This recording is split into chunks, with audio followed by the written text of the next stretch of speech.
We'll talk some Phillies. The mailbag is open. Frank Klose, 97.3 ESPN.com. The Phillies mailbag is back, and he joins us now on the Sports Bash Live on 97.3 ESPN. What's going on, Frank? Oh, man, a lot in baseball, apparently, Mike. Yeah, let's start with that. Machado signs with the Padres. I mean, the Padres were a team that had kind of been mentioned from, about – I remember at the Super Bowl we heard about them. And they come out of nowhere and kind of come up with 10 years, $300 million for Manny Machado. So what does that do for the rest of kind of, the available guys? Do you think these guys start flying off the market now? I don't know if they'll fly off the market, but definitely we're going to start to see a lot of this finally come together in terms of the remaining free agents. And, you got to think that Bryce Harper is close to signing if, this deal happens. I look at this Manny Machado deal, 10 years, $300 million.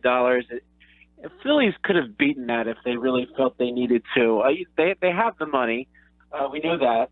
But getting him off the board, kind of learning more that we're learning about maybe what the White Sox have offered, and it sounds like the White Sox were not willing to go more than 8 years. It really kind of puts this Harper thing into focus. Who else is willing to open up the checkbook to sign Bryce Harper than the Phillies? Are the White Sox not willing to go more than 8 years for Machado, but maybe they're willing to go more for Harper? One might think no. And then you've got the question that's still kind of remaining: is Nationals owner Ted Lerner just going to, at the last minute, decide to just throw a bunch of money at Harper? Nobody seems to want to rule that out, but it doesn't look very likely. So it seems like that this is going to kind of come together. And I actually think, despite some of the panic I'm seeing on Twitter right now, that this bodes well for the Phillies, because I don't think that Dan Lozano, Manny Machado's agent, would have taken that deal in a place where Machado really didn't want to play, with all those taxes that come with playing in California. If there was something with the Phillies available, and maybe it's just because the Phillies are much closer towards Harper. Yeah, it seemed like Matt Klentak came out and said, the valuation was just too much for us. It seemed that they backed off Machado a while ago. That's the way I kind of read it. Yeah, I think maybe they just realized that Harper's a better fit, or they feel that Harper's a better fit. On the immediate side of things, the Phillies need a left-handed bat, and I think that's pretty evident from, when we'll get into the mailbag question, which is looking at the lineup. But they needed that left-handed bat. If you don't have a left-handed bat and somebody like Harper, then you're kind of hoping, you're in a situation where you're kind of hoping that Nick Williams works out, or you have to play somebody like Odubel Herrera in a corner, and you kind of hope that he gives you his old self. And right now, in terms of left-handed bats, there really weren't a lot out there. Mike Moustakas, of course, signed last week, and he's not an option really. And there really aren't many bats left on the free agent market. So it just seems like for perhaps right now, Harper makes more sense in the lineup. And also, I think in terms of marketability, I think Bryce Harper's kind of the personality that you can sell a lot better than a Machado.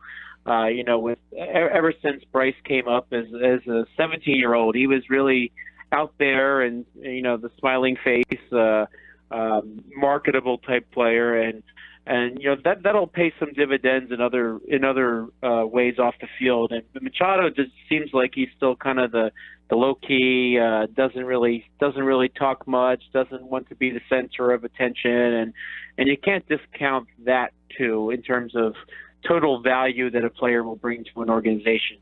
Let's get into the mailbag questions. You can always send your mailbag questions to Frank at Frank Klose with a K. That's Klose. Frank Klose on Twitter, and he will answer your questions each week this season again on the Sports Bash. Gary wants to know, what's your current take on the Phillies lineup with Harper or without Harper? Well, I just want to reiterate, I think that left-handed bat is important because, when I put together a couple lineups, one without Harper, one with Harper, and I think what's going to happen is you're going to end up playing Odubel Herrera in left field and he's got to be your number 3 hitter if you're without a Bryce Harper, which makes Roman Quinn play center field for you and bat 8. So the difference here is going to be somebody like Bryce Harper, perhaps. And here's what I have. I'll go through my without Harper lineup first. I think Hernandez is going to lead off at second. I think Gene Segura is a good bat to bat second because he makes a lot of contact. I would bat Odubel Herrera third in that case, followed by Hoskins at first, Real Muto at catcher, Andrew McCutchen in left, Maikel Franco at third, and then Roman Quinn eighth. So still, that lineup, it makes me a little uncomfortable because Hoskins, Real Muto, McCutchen, Franco, they're all righties all in a row. If you throw Harper in the mix, I think Hernandez, Segura work the same. But I can see them batting somebody like Hoskins third, to put Harper fourth, in between Hoskins and Real Muto fifth.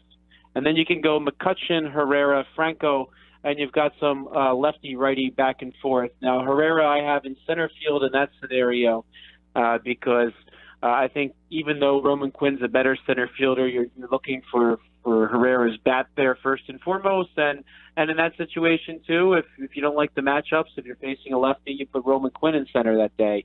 But the pressure is much more for a bat like Herrera in the Phillies lineup if you don't have a Bryce Harper on your team and you're still very, very right-handed. So, maybe long-term that Adam Hazley, their prospect, I expect to see him play a lot of center field this year because especially if they have, even with a Harper on the roster, they could still use that left-handed bat. And if you can long-term see somebody like Adam Hazley kind of be between McCutchen and a Harper, that would be a good match. So, but there's still a lot to figure out here. You can't take for granted that Harper's coming, and we'll see where that goes. There's one thing I want to interject, which is interesting there. You have Quinn starting in center field. Is that suggesting that you think he would start and Nick Williams and Altair, both of those guys would be out? I don't see either of them as starters. I think the value that Quinn brings to center field is perhaps very important, and maybe more important here in this scenario. You're going to have to put a couple of them on the bench, and I think that the value that the defense brings is going to help make up for perhaps some of the lack of offensive production if you don't have a Harper in the lineup. And I personally see on a good team, I can see the Altair and Williams duo be a really good 4 and 5 in your outfield. I would have no qualms throwing Aaron Altair in center field too if you need a backup in center field. And Nick Williams, he's not the fielder that they are. I think he's passable, but he seemed to really perform best when he was kind of in that fourth outfielder role, and I think he could do a good job in a role like that. And that's a pretty strong bench that you have there. Frank, Liz wants to know, with the potential addition of Harper, how would you align the outfield defensively? So you just went through the lineups with or without, but from the defensive standpoint, how would you break that down out there? Yeah, I think the key cog here is Andrew McCutchen. If you're in a situation where you're going to end up using Odubel Herrera in a corner outfield, I would rather see him in left field than right field. And that really would then decide on where Andrew McCutchen is going to play. Now, McCutchen, I think, did a decent enough job last year in right field. If you look at his defensive wins above replacement, he was a -1, meaning he was just about average in right field. I think he can give you a little bit more if he's in left field. But if I had to decide between Odubel Herrera and Andrew McCutchen as to who's going to be where, I would much rather see Herrera in left than right, and the reason being the arm. Odubel Herrera doesn't have that strong an arm, and in center field you can tend to get away with that a little bit easier. Left field, you can tend to get away with that a little bit easier. Right field, you almost want the strongest arm you have on the team. So if the Phillies have Harper, well, then I would put him in right field. But if you don't have a Harper, then I would rather see that be McCutchen, and I would put Roman Quinn in center field to have the best possible defensive alignments that you can come up with some players that still have a little offense there. And And I think a lot of this is going to be determined this spring because, Roman Quinn is actually out of options. You can't send him to the minor leagues anymore. So they could still send Nick Williams to the minors if they want. I don't know if that's something they want to do, but particularly if they add Harper, you might find a situation where maybe the Phillies make a trade. Maybe if Harper's there, they can send somebody like Herrera to another team and help them meet some other goals. The Phillies are still perhaps looking for some left-handed rotation help. I don't think they're going to say no if there are more opportunities in the bullpen, even though they have a lot of different bullpen pieces. So you might find a scenario where either Odubel Herrera or Nick Williams end up as trade bait because you're not going to fit all 6 of them onto the roster. And Scott Kingery is your primary backup in the infield, but you really can't have that many straight outfielders and make your roster work. Yeah, you mentioned the starting pitching and potentially acquiring a new arm for either the starting rotation and or the bullpen. So Pierre posed this question in the mailbag: how will the starting rotation line up for the 2019 season? Well, I think it's an area that still needs to be addressed. I will say that and we've spoken repeatedly about Dallas Keuchel. What's going on with him? Is he kind of waiting to see if teams are willing to spend money? The Chicago White Sox, they miss out on Manny Machado, for example. If they miss out on Harper too, will they spend a bunch of money on somebody like Keuchel? So I think he's waiting to see that develop. I can see the Phillies hanging back on Dallas Keuchel just like they did last year with Jake Arrieta. I think the Phillies have a number in mind. They're willing to pay him, and if he comes down to that number, I think they're there and they're willing to do it. Because I think they've definitely acknowledged they need that left-handed starter. The fact that they were in on Jay Happ, the fact that they were in on Patrick Corden, really shows that yes, they indeed were looking for a left-handed starter to go with the bunch they have. But if the season began today, the 5 in the rotation are kind of the 5 that they had last year, and thanks to there being very few injuries, they were the 5 we saw a lot of, and Aaron Nola and Jake Arrieta will be at the front of that rotation. And then you have Vince Velasquez, Nick Pivetta, and Zach Eflin. Right now, they're the leading candidates. But I will say there's a couple other things that we need to keep an eye on. One is the health of Jared Eichhoff, who it sounded like had another setback with his rehab, although he was throwing off the mound so far in Clearwater. Really interested to get down to Clearwater this week and see what Eichhoff is up to. He could or could not factor into the club's plans. Kind of is the sixth name around.